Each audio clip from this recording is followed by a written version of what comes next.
my ex-husband, or as I sometimes like to think of him, my baby daddy, is the visionary Elon Musk of Tesla and SpaceX.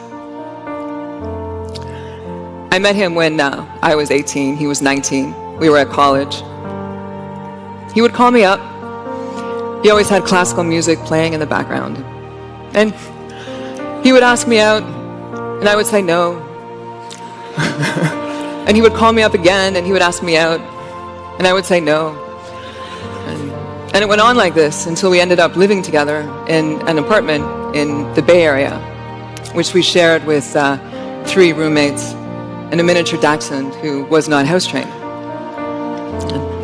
By the time we divorced, we were living in a house in Bel Air with no roommates and a miniature dachshund who still was not house trained.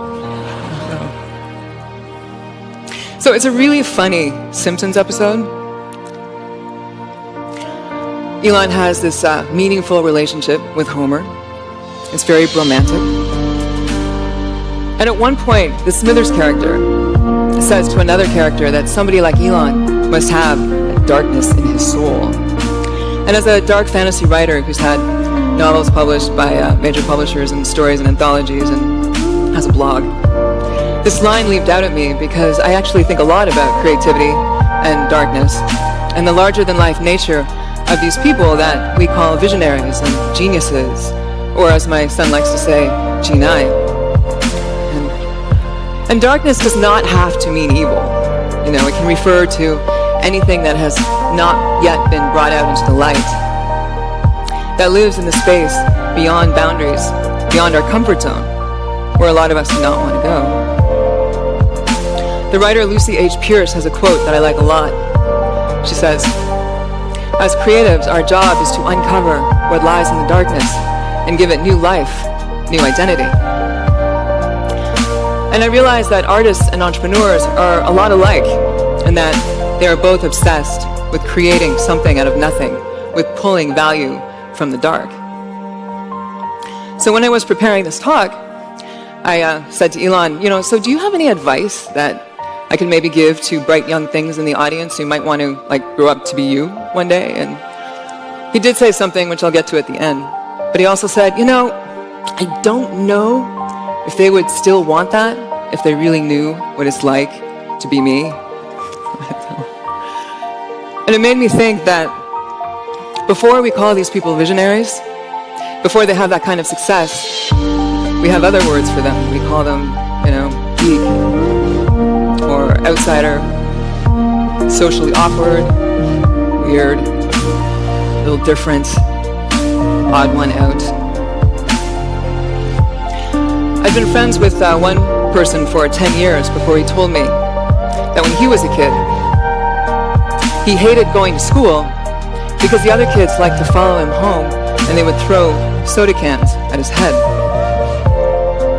So he sought refuge in computer games, which got him into coding, which led to the creation of his first company, which he sold by the time he was in his mid-20s, so, nobody is throwing cans at him now. During my years with Elon, I became familiar with a distinct and deeply tribal mentality known as engineers. And once when my dad came to visit, I was taking him to see Elon at Elon's first company, Zip2. And we were crossing through the office park and we saw these lanky dudes in jeans and t-shirts, and they were racing these remote-controlled contraptions around the parking lot and banging them into cars. And my dad said to me, "Oh, are these the children of the engineers?" And I said, "No, Dad, these are the engineers." And when Elon and I would travel, and we had to fill out those forms at customs that wanted to know your occupation, Elon never wrote down CEO or King of the World or Studley International Playboy.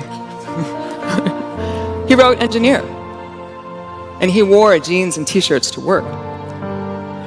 And whenever we went shopping for clothes, or later consulted with the stylist whose name was Martin, he would say, no, you don't understand. I can't look cool or hip because I have to look like an engineer.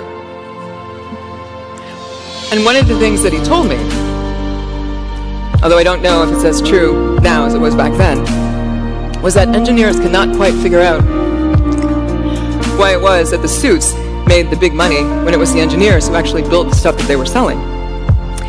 And meanwhile, the suits would listen to the engineers talk and they would have no idea what they were saying. And that's when I realized that Elon was somebody who had learned to speak both languages. And he could move between the tribes because he was an engineer in a suit. And he brought together worlds. And this is what an engineer does. I mean, this is what a visionary does. They not only create something new, but they become the living embodiment of it. They don't just tell us a new story. They are that story. And soon they don't even have to open up their mouths. They just walk into the room. I recently read a profile on Elon, and he's quoted as saying something to a friend, and this happened during the time we were still married together. And he said something to this friend that he never said to me. And he was saying that he was prepared to sacrifice everything, his entire fortune, to get a rocket into orbit.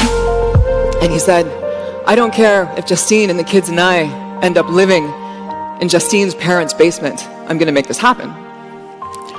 And so I read this and I kind of wanted to go back in time and go up to him and take him by the shoulders and look him very seriously in the eyes and say, have you seen my parents' basement? So I'd like to wrap up by getting to Elon's advice, which is to always go beyond memorizing formulas, passing tests, to always go deep into the underlying principles of a subject, to track any problem down to the root cause buried in the dirt and the dark. And I would add to that and say, be brave enough, be bold enough, and be insane enough to see things more completely, more vividly, more fully than everybody else around you. And refuse to look away from what you see and what you know, even if people want to burn you at the stake. Because visionaries, they take all that passion and their badass personalities and their mad skills and the mastery of their chosen subject matter, and they use it to put themselves on the line, unlike anybody else you'll ever meet. And it's this that allows them to open up windows into another deeper reality in which transformation is possible and things of awe happen on a regular basis.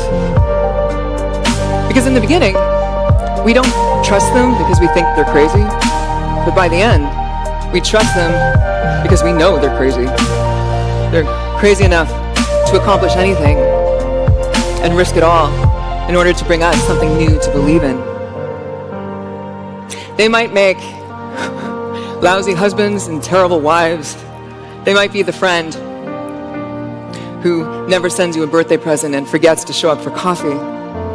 But they bring light to the dark, and they show us the universe. Keep the channel open. Thank you.